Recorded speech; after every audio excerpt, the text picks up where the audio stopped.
Get down. Start it up. Told you so! Ladies and gentlemen, welcome to the aftermath. UFC 300 absolutely delivered. I mean, absolutely delivered, ladies and gentlemen. And I'm just gonna give a quick recap over all the highlights. I'm gonna actually stop through majority of all the fights, maybe every single fight. It's UFC 300, so just about every fight. But I'm gonna start from the main event and work backwards. I got timestamps down below. I need y'all to tap in. Let's discuss. I want to start with Alex Pereira versus Jamal Hill. Now, my biggest worry with Jamal Hill is that he's gonna come in emotional and he was just gonna brawl. He didn't do that, but he did seem emotional in the walkout and the lead up. When Alex Pereira's coming out, he's come on, bitch, you know, shit like that. But when it came to the actual fight, he was actually calm and he was playing his game. But what Alex Pereira showed is that there's a clear skill gap. There's a clear skill gap. And I want to plug in a clip from my prediction right here. Jamal Hill's backhand is never where it needs to be whenever. No. His lead hand is never where it needs to be. Or vice versa. If he's going in with a 2, his hand's not here. His hand's down here.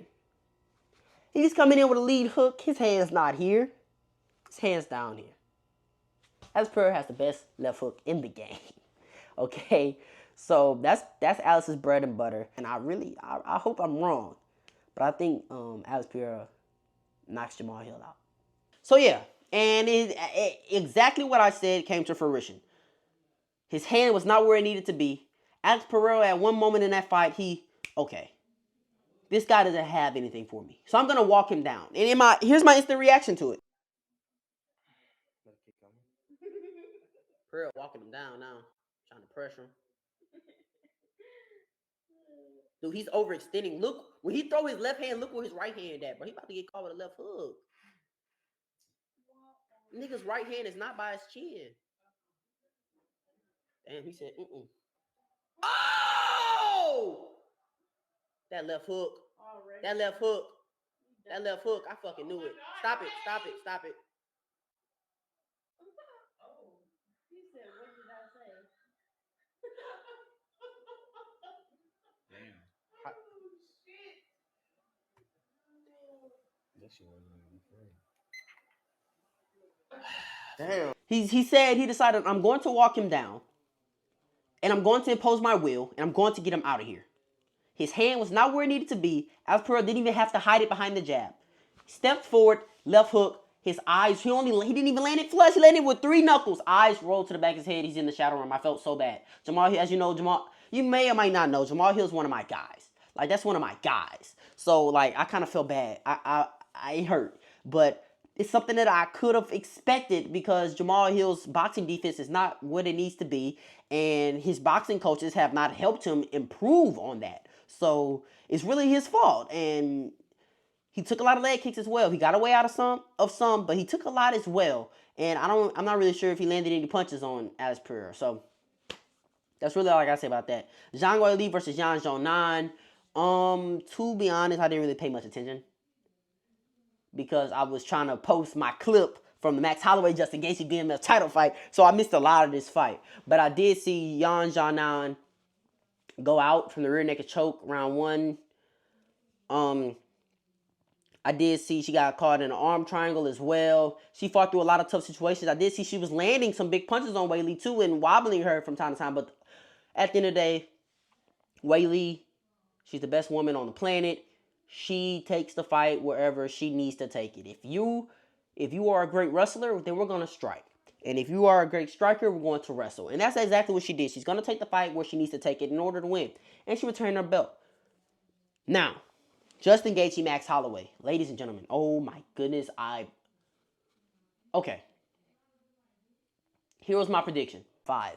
I think this is a banger and it goes all 5. I think Max Holloway wins on the stat sheet, but loses on the scorecards. That means I think Max outstrikes him, lands more punches per round, on more output as well. Lands more punches per round. Lands clean shots. I think he lands pretty good shots. But I think Gaethje lands the harder shots the more damaging shots, the more oohs and ahs from the crowd shots. I think he draws blood faster. I think he draws more blood. I'm not going to give a scorecard because a part of me wants to think Max lands a good shot on an overextended Gaethje who might want to be the first person to knock out Max Holloway or might want to be the first person to drop Max Holloway.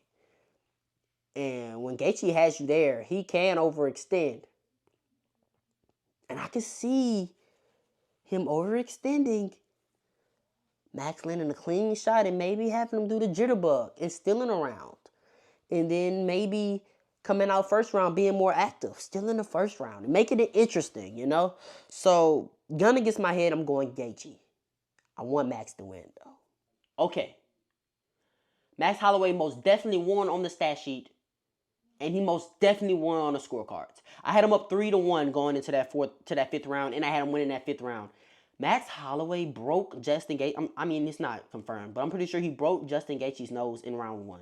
And ever since then, every time Gaethje would take a jab or take a two or take a hook on that nose, it would shell him up every single time. He would shell. One thing about Justin Gaethje, I want to give my hats off to Justin Gaethje. My dreads probably just looked crazy. Hats off to Justin Gaethje. He is a BMF. I'm glad that this was a humbling experience for him because he's not as good as you people. I mean, I've been in the comments. I'm not big, so like my comments don't show. But I've been in the comments arguing with people. Justin Gaethje's not as good as people make him seem. But Justin Gaethje is a BMF, and yeah. The thing is, we just see Justin Gaethje get finished pretty often. You know, it's not like he gets finished often. You know, and maybe it's not every fight, but maybe it's every other fight or every second fight. But for him at that level, that's pretty often. You see what I'm saying? But Justin Gaethje, he took eye pokes in maybe the second round, didn't complain, got right back into it. But Max Holloway used his movement. He just ate the leg kicks. I thought the leg kicks would nullify him, kind of how Justin Gaethje used the leg kicks to nullify Dustin Poirier in their first fight. I thought the leg kicks would nullify him. It did it. Towards the end of the fight, he started switching stance a little more. And in the fourth round, I think it really started, like, affecting him. But other than that, he just ate him. You throw a kick, I'll throw a two down the middle. You throw a kick, I'll throw a jab.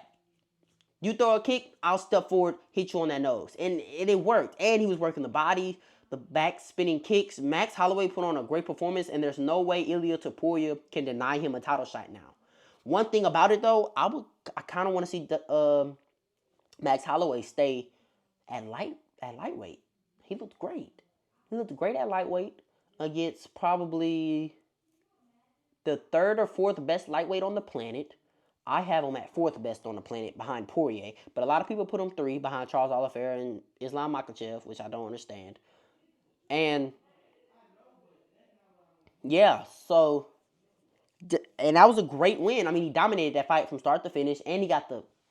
Bro, that KO is crazy. I don't think I've ever seen Justin Gaethje get KO'd like that. He's been TKO'd, standing TKO'd, but out cold.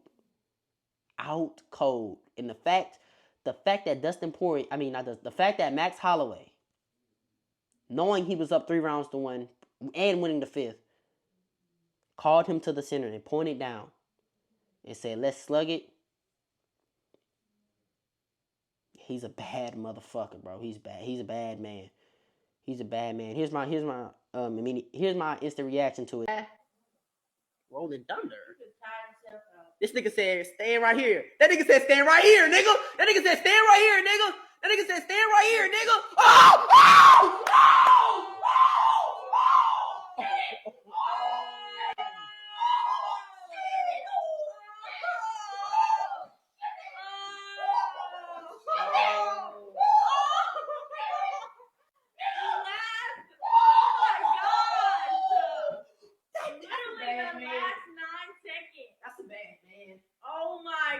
That's a bad man. That's a bad man. That's a bad man. Oh my god. KJ, what'd he say? Ooh, that's a bad man, mama. That's a bad man. You can't tell that nigga you can't get no title shot and give him $300K, nigga. Give me $300K, nigga. Woo! sure you guys follow me on TikTok. Follow me on Instagram. I'm posting reels and TikToks pretty often. Fuck with me there. Moving on to Charles Oliveira and Arman Sarukian. Man, Charles let me down. I got this wrong. I said Charles would blow through Arman in 1 round. 2 rounds the latest. I don't know how Arman... I thought we had a first round guillotine. I don't know how Arman got out of that guillotine. All his fucking shorts came off trying to get out of that guillotine. Then the darts at the end, he just created enough room to breathe for those last 20 seconds, but it's crazy. Charles Oliveira, he let me down. Arman was able to blow through him in the wrestling, control him, get the victory. I don't really want to look back on that too much because it really aggravates me. I don't want to talk about Bo Nickel. That's what we realized. Yuri Prochazka. Let's talk about Yuri Prochazka. He would not be denied. He took all the leg kicks. He took punches clean. Would not be denied. He walked through it all. And once he was able to land on Rakic, it was a wrap. He was able to get the very impressive finish. Moving on. Aljamain Sterling. Calvin Kattar looked very, very, very like he had a lot of ring rust. It looked like he had a lot of ring rust in there. And Aljo was able to grapple him. A guy who I criticized for his shots. I mean, his shots looked beautiful tonight. They really did. And he felt comfortable on the stand-up as well. He had Calvin Kattar second-guessing, very hesitant. And he was able to, let off some strikes of his own. Kayla Harrison, kind of expected that. Once I seen her make weight, and I saw how good she looked, she didn't look sucked out. Poor Holly. I just felt bad for Holly. Second round submission, I felt bad for Holly. Now, Diego Lopes is one of the predictions I got right. First round, blow through him.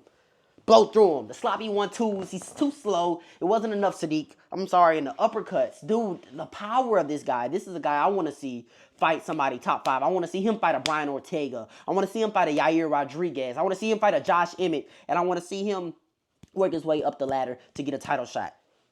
That's a guy I want to see get a title shot. Then early prelims, Jalen Turner.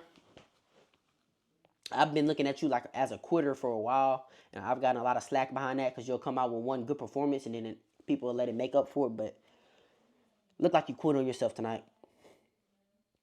Jessica Andrade, Bobby Green, Jim Miller. That was a great fight. Jim Miller took a beating, though. But Jim Miller had rocked Bobby Green a couple times in that fight, but Bobby was able to either grab a hold of him and recover, or the round saved them one time, I think, in the first round. So that was that. And then Cody Garbrandt, you're not that guy, pal. I've been saying that. You're not that guy.